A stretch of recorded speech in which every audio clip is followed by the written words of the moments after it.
Hi అండి. నమస్తే. Welcome to Suhasini's kitchen. నేను మీ సుహాసిని రెడ్డి. ఈరోజు మన కిచెన్‌లో జొన్న రొట్టెలను ప్రిపేర్ చేసి చూపించబోతున్నా. జొన్న రొట్టెలంటే రెగ్యులర్‌గా చేసుకునేటివి కాదు. ఇందులోకి మనం పచ్చి కొబ్బరిని కూడా వేసి రొట్టెలను ప్రిపేర్ చేసుకుంటాం. ఈ రొట్టెలు మనం మార్నింగ్ టైమ్‌లో బ్రేక్‌ఫాస్ట్‌గా అంటే సాఫ్ట్‌గా తయారు చేసేసుకొని కర్రీస్‌లోకి తినొచ్చు. అలాగే ఇదే రొట్టెలను మనం క్రిస్పీగా తయారు చేసేసుకొని నిల్వ పెట్టుకొని కూడా మనం వారం, 10 రోజుల పాటు స్నాక్స్‌కైనా లేదా మనం టిఫిన్స్‌లోకైనా వాడుకోవచ్చు. 2 రకాలుగా చేసుకునే ఈ రొట్టెలను చాలా ఈజీగా ప్రిపేర్ చేసేసుకోవచ్చు. చాలా అంటే చాలా హెల్తీ. ఇందులో చాలా మటుకు మనకు ప్రోటీన్స్ అన్నీ ఉన్నాయి కదా! అవన్నీ కూడా మీకీ వీడియోలో చెప్తానండి. ఇప్పుడైతే మనం ఒక హాఫ్ పచ్చి కొబ్బరిని మెత్తగా గ్రైండ్ చేసేసుకోవాలి. తర్వాత అందులోకి తినగలిగే కారాన్ని బట్టి పచ్చిమిర్చిని కానీ, పండు మిర్చిని కానీ, అలాగే ఒక పెద్ద సైజు ఉల్లిపాయను వేసేసి అంతా చూడండి ఈ విధంగా కాస్త పలుకులుగా ఉండేలాగా గ్రైండ్ చేసి పక్కన పెట్టుకోండి. ఇప్పుడు స్టవ్ మీద ఒక కప్పు నీళ్ళను వేసి వేడి చేయాలి. నీళ్లు బాగా మరుగుతున్నప్పుడు ఇందులోకి మనం ఇందాక గ్రైండ్ చేసి పెట్టుకున్నాం కదా! కొబ్బరి, పండు మిర్చి, ఉల్లిపాయ ఆ తొక్కుని ఇందులోకి వేసేసుకొని, అలాగే ఇందులోకి రుచికి సరిపడా ఉప్పును కూడా వేసేసుకోవాలి. ఇలా వేసేసి ఇదంతా ఒకసారి వాటర్‌లో బాగా కలిసేలాగా కలిపి మనం ఉడికించుకోవాలి. చూడండి మనకి నీళ్లు ఈ విధంగా మరుగుతున్నప్పుడు ఇందులోకి కొద్దిగా కరివేపాకు తరుగును, అలాగే ఇందులోకి ఒక కప్పు జొన్న పిండిని మనం ఏ కప్పుతో అయితే నీళ్లు తీసుకున్నామో అదే కప్పుతో జొన్న పిండిని తీసేసుకోవాలి. జొన్న పిండిని జల్లించి పెట్టుకొని ముందుగానే ఇందులోకి వేసేసుకోవాలి.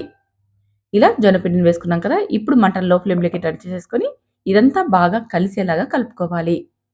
మనకి పిండి మొత్తం కూడా జొన్న పిండంతా కూడా తేమ అంటుకునేలాగా బాగా కలుపుకోవాలి.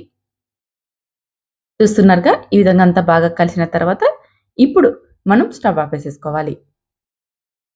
ఈ విధంగా కలిపేసేసి స్టవ్ ఆపేసేసుకొని మూత పెట్టి ఇదంతా వేడి తగ్గేంత వరకు ఒక 10 నిమిషాలు అలాగే ఉండనిచ్చామంటే సెట్ అయిపోతుంది. ఆలోపు మనం కర్రీని ప్రిపేర్ చేసేసుకోవచ్చను. చూడండి 10 నిమిషాల తర్వాత చూపిస్తున్నాను. పిండి అనేది మనకి ఇంకా కొద్దిగా వేడిగానే ఉంటుంది. 10 నిమిషాలు పెట్టినా కానీ సరే, మనం మూత పెట్టాం కదా! కాస్త వేడిగానే ఉంటుంది.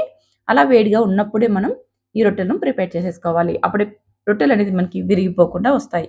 కొంచెం పిండి అనేది గోరువెచ్చగా ఉండాలి.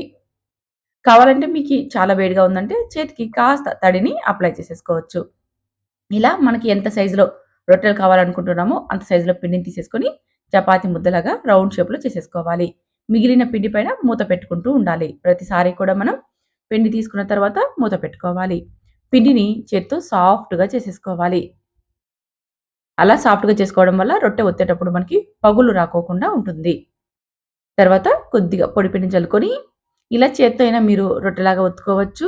లేదంటే రోటీ కర్ర తీసేసుకొని చపాతీలాగా మనం ప్రెస్ చేసుకోవచ్చు. చూడండి మీకు 2 విధాలుగా కూడా చూపిస్తాను.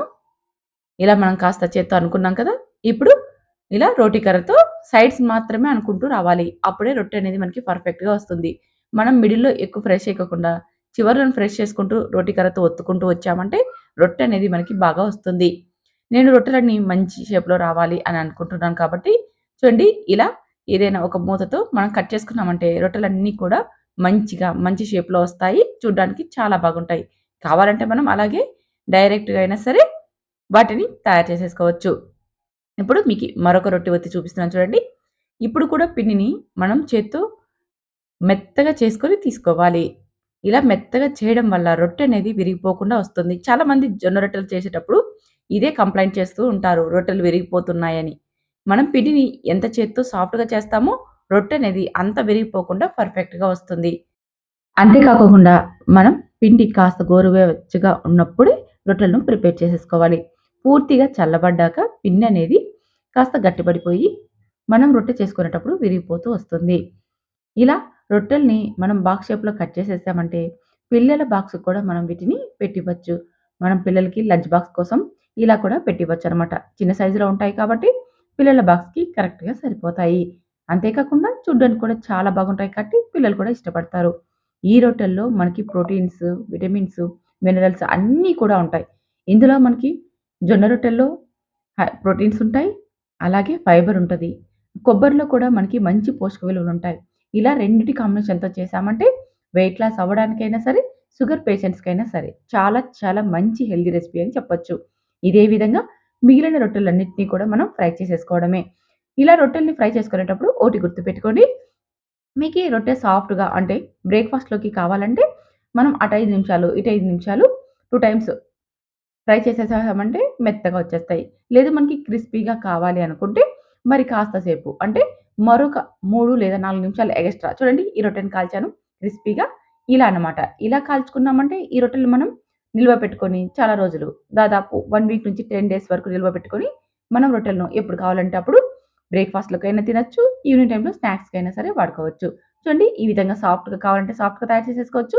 లేదు మనకి క్రిస్పీగా తయారు చేసేసుకొని స్టోర్ చేసేసుకొనైనా పెట్టుకోవచ్చు. చాలా చాలా టేస్టీగా ఉంటాయండి. ఈ కొబ్బరి జొన్న రొట్టెలు చాలా మంచి హెల్తీ రెసిపీ కూడా. తప్పకుండా మీరు ట్రై చేస్తారు కదూ! ట్రై చేసిన తర్వాత టేస్ట్ ఎలా వచ్చిందో కామెంట్ చేయండి. అలాగే నేను చెప్పిన ఈ హెల్తీ రెసిపీ మీకు నచ్చితే మాత్రం లైక్ చేసి ఈ రెసిపీని మీ ఫ్రెండ్స్, ఫ్యామిలీ మెంబర్‌కి షేర్ చేయండి. ఇలాంటి వాటి కోసం సుహాసినీస్ కిచెన్‌ని సబ్స్క్రైబ్ చేసుకొని ఫాలో అవ్వండి. Thank you for watching.